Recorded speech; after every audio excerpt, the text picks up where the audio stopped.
Hey folks, this is Shock, and as you know, the Atheist Experience Show still has not been able to provide proof and evidence that atheism is accurate and correct. Now, if you look at the date on this video, at 11:06, 2011, which was last year, they evaded the question again. Now, here's what you're going to see here. First of all, the caller calls up, and the caller is an atheist, but he's concerned also that the Atheist Experience Show will not answer this question. They'll always say, well, the question is malformed, or the question, we don't want to answer the question. They're afraid of answering the question, right? So watch right here. It says, what proof and evidence do you have that atheism is accurate and correct? That's what the caller is going to ask. But Matt says that the proof and evidence that atheism is accurate and correct is not accepting that theism is true. Well, he self-refutes himself. He basically is like Wile E. Coyote, and he puts a rocket on his back and the roller skates on his feet, and he epically fails here, because the flaw in Matt's argument is it is self-refuting, since one may also say, well, I don't accept that atheism is true.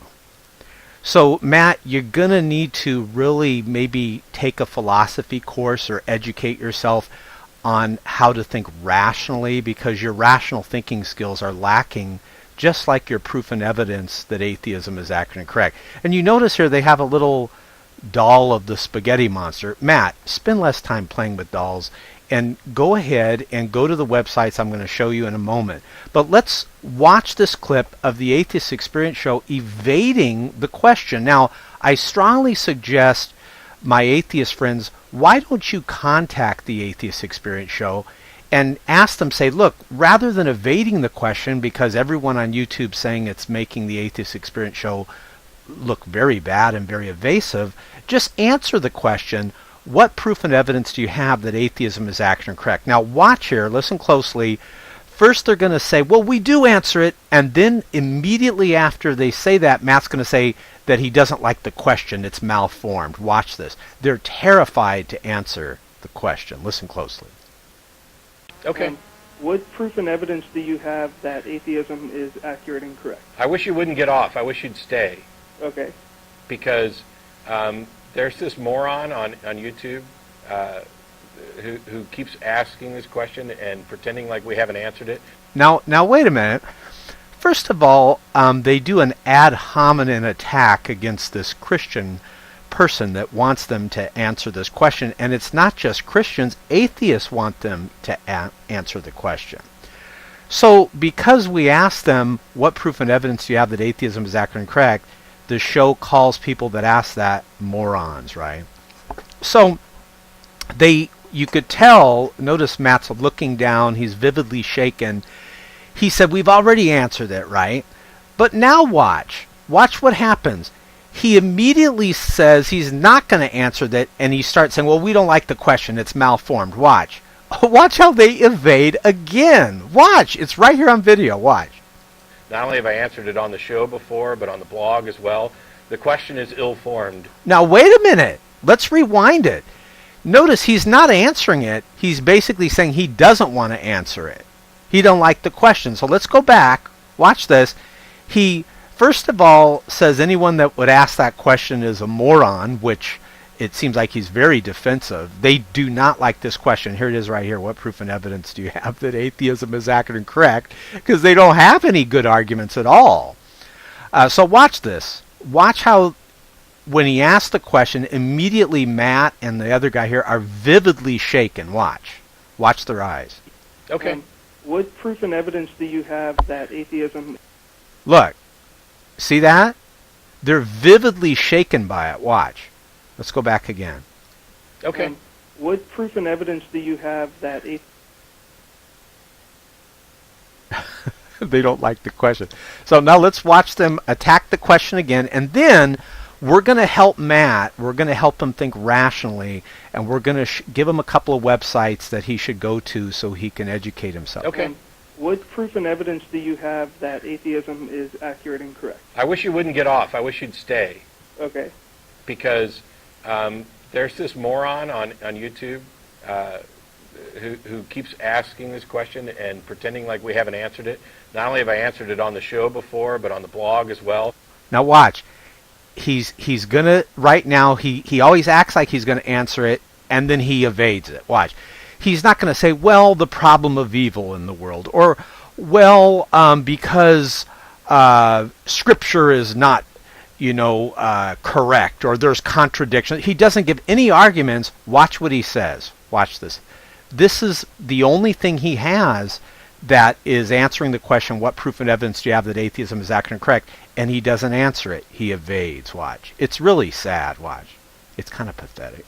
The question is ill-formed.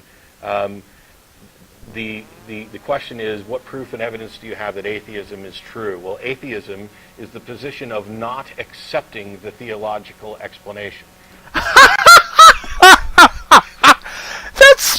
It's a self-refuting argument. Atheism is the position of not accepting. This is an epic fail on the Atheist Experience Show's part, because look, guys, the flaw in Matt's argument is it is self-refuting, since one may also not accept that atheism is true. They can say, well, I am not accepting that atheism is true.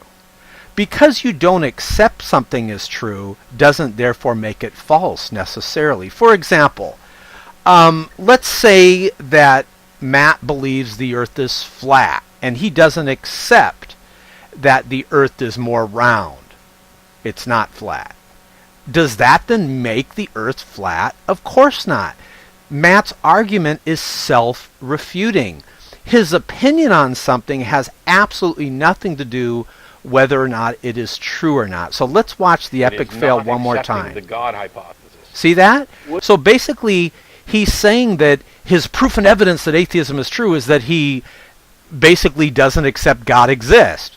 That is not proof and evidence that atheism is true. He's just claiming an opinion. You as a Christian can say, well, my opinion is atheism's not true. And that's the problem, is you've got to give arguments. Now, the reason why atheism is now declining worldwide, and I want to thank the Atheist Experience Show personally for helping atheism decline worldwide. Over 800 people per day are leaving atheism. It's because of these evasive answers like this. So let's watch the epic fail one more time. The caller asks, what proof and evidence do you have that atheism is accurate and correct? They offer nothing. They just say, well, we just reject that theism is true. That's not answering the caller's question. The caller's not asking for your state of mind, Matt. Matt, I'm going to give you a website where you can go educate yourself, man, because you definitely need education in philosophy and rational thinking. The caller's not asking for your state of mind. He's asking, listen close, what proof and evidence do you have that atheism is accurate and correct? I encourage everyone to call the Atheist Experience Show and get them to answer the question. Say, we don't want to hear your opinion on that you just don't accept that theism is true. That's not answering the question, because theists don't accept that atheism is true. What the question is what proof and evidence do you have that atheism is accurate and correct? So let's watch the epic fail one more time, and then we're going to help Matt out and give him some websites where he can go educate himself. Here we go. Okay. What proof and evidence do you have that atheism is accurate and correct? And there's the deer in the headlights. Look here. You could tell this guy over here, he hates the question because they're not answering it. If they would just answer it, then people would quit calling. These are atheists calling up asking them over and over. Guys, they never answer the question. They say they do, but then watch, then they evade, and that's why people keep calling in. Can I give the Atheist Experience Show some advice? If you would answer the question, people would quit calling in, guys. Just trying to help you. Just answer the question. Provide proof and evidence that atheism is accurate and correct. Give an argument. Say something, but don't run from the question like you clearly do here. Watch. I wish you wouldn't get off. I wish you'd stay. Okay. Because there's this moron on YouTube who keeps asking this question and pretending like we haven't answered it. Not only have I answered it on the show before, but on the blog. And by the way, you notice he's calling the caller a moron when you think about it, because the caller is also asking the question. I mean, how do you think that makes the caller feel? Atheist Experience Show, you shouldn't be calling your callers morons. It just makes you guys look bad, like you're hiding and you're running from the question. And of course, that's what happens here. Watch. Well, the question is ill-formed. Notice they hate the question. Let's go back. Listen. The question is ill-formed. You see, this is a Richard Dawkins limp-wristed trick. You know, remember when Richard Dawkins was in this group debate and they were asking him a question, and he said, well, just because you can ask a question doesn't mean I have to answer it. You know, it's a silly question. And this is why I'm just showing you guys I'm happy about it. I hope the Atheist Experience Show stays on forever, because they're totally helping atheism's decline by evasive responses like this. The question is, what proof and evidence do you have that atheism is true? Well, atheism is the position of not accepting the theological explanation. Now, he is saying that atheism is the position of not accepting the theological position. Well, that doesn't make it true. You're just stating your opinion. You're stating a state of mind. The caller asked, what proof and evidence do you have? Can you see the epic fail here of the Atheist Experience Show? I hope the show stays on a long time, because it is helping people leave atheism and really to see the madness of atheism. Matt, here's the flaw in your argument, okay? Stick with me, man. It is self-refuting, since one may also say, well, then I'm not accepting that atheism is true. So using Matt's logic, theism is true, and all you got to do as a theist is say you don't accept that atheism is true. Matt, do you see your epic fail, my friend? Now, if you look below this video, you'll see Matt lose a debate. He is asked by his debate challenger, who did defeat Matt in debate. He asked Matt, is there truth that endures? Now, Matt should say yes, there is truth that endures, because he says that he doesn't accept that theism is true. Matt puts his foot in his mouth, and right on video he says, I don't know. Matt is not an atheist. He is therefore an agnostic, because he claims he doesn't know if truth endures. So, Matt, let me help you out here with some websites that I think will that I think will help you be able to reason better, because this was just an epic fail. The Atheist Experience Show, this was an epic fail, and I think you guys know it. You guys know better. You guys know better than to give these lame answers like this. The guy asked, what proof and evidence do you have that atheism is accurate and correct, and you evaded it big time. So I suggest people contact the Atheist Experience Show. Let's get them to answer this question once and for all. Now, Matt, an Atheist Experience Show, check this out. What I would suggest you guys do is go to reasonablefaith.org. And I'm going to put this link right below this video. Matt does not know the definition of atheism. Now, check this out. This person writes in to Dr. William Lane Craig and says, in my discussion with atheists, they are using the term that they lack belief in God. They claim that this is different from not believing in God, or from saying that God does not exist. You notice how the atheists, we all know it, they're trying to evade because they do not do good in debate, as you'll see below this video where Matt Dillahunty loses the debate. They do not do good in debate. This gentleman here, Dr. William Lane Craig, he defeated Christopher Hitchens, Sam Harris. Richard Dawkins is even afraid to debate Dr. William Lane Craig. Sam Harris, the atheist, said that Dr. William Lane Craig has put the fear of God into atheists. But here's why, because watch. Dr. William Lane Craig is educated, and he's more intelligent when it comes to rational thinking. Look what he says. He says, your atheist friends are right that there is an important logical difference between believing that there is no God and not believing that there is a God. Compare my saying, I believe that there is no gold on Mars, with my saying, I do not believe that there is gold on Mars. If I have no opinion on the matter, then I do not believe that there is gold on Mars, and I do not believe that there is no gold on Mars. There's a difference between saying, I do not believe P, and I believe not P. Logically, where you place the negation makes a world of difference. So in other words, Matt Dillahunty failed epically. Watch. Here's why. He says, but where your atheist friends err, and this is, you just put Matt Dillahunty's name here, we could say, but where Matt Dillahunty errs is in claiming that atheism involves only not believing that there is a God rather than believing that there is no God. Now, there's a history behind this. Certain atheists in the mid-20th century were promoting the so-called presumption of atheism. At face value, this would appear to be the claim that in the absence of evidence for the existence of God, we should presume that God does not exist. Atheism is a sort of default position. Now, you notice this is exactly what Matt Dillahunty is trying to use. He's trying to use the debunked, corrupted definition of atheism, which is not the definition of atheism at all. He says, so understood, such an alleged presumption is clearly mistaken. That means Matt Dillahunty is clearly mistaken. For the assertion that there is no God is just as much a claim to knowledge as the assertion that there is a God. Therefore, the former assertion requires justification just as the latter does. It is the agnostic who makes no knowledge claim at all with respect to God's existence. He confesses that he doesn't know whether there is a God or whether there is no God.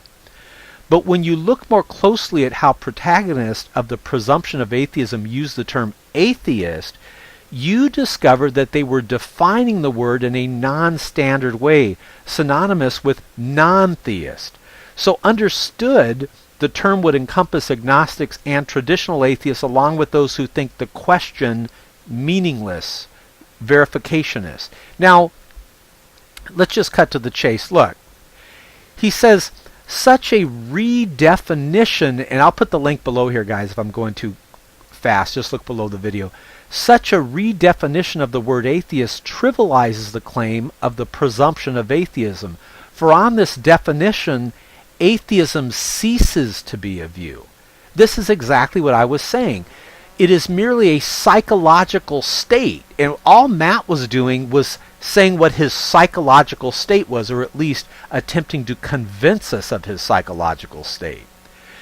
And he says, a psychological state which is shared by people who hold various views or no view at all.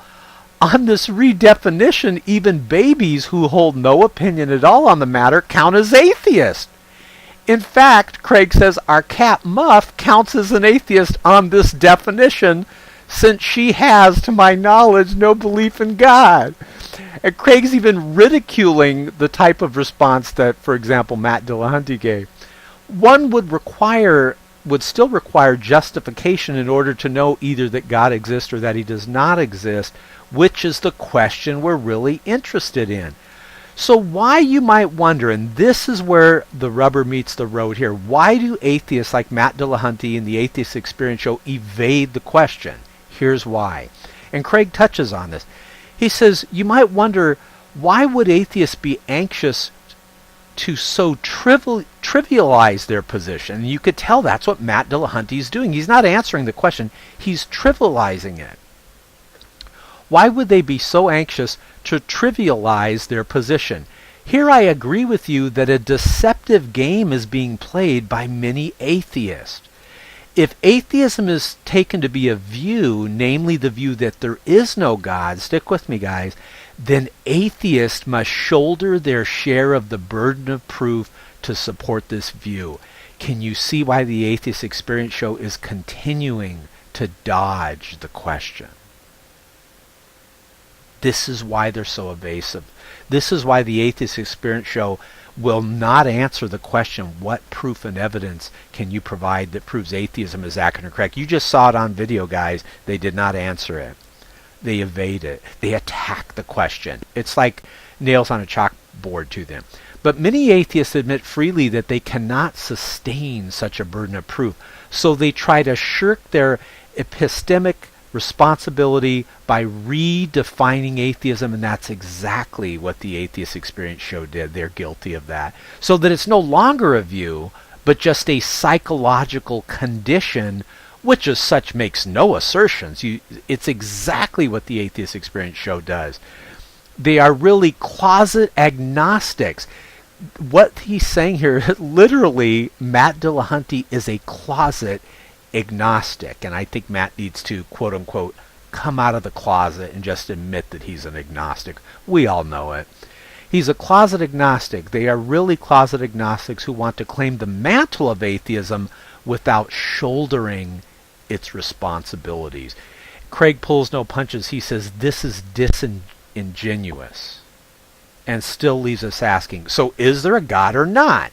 And you notice this is the Atheist Experience Show definition 101. This is them verbatim. I would also suggest the Atheist Experience Show, you get a book called The Magic Man in the Sky. It's got rave reviews.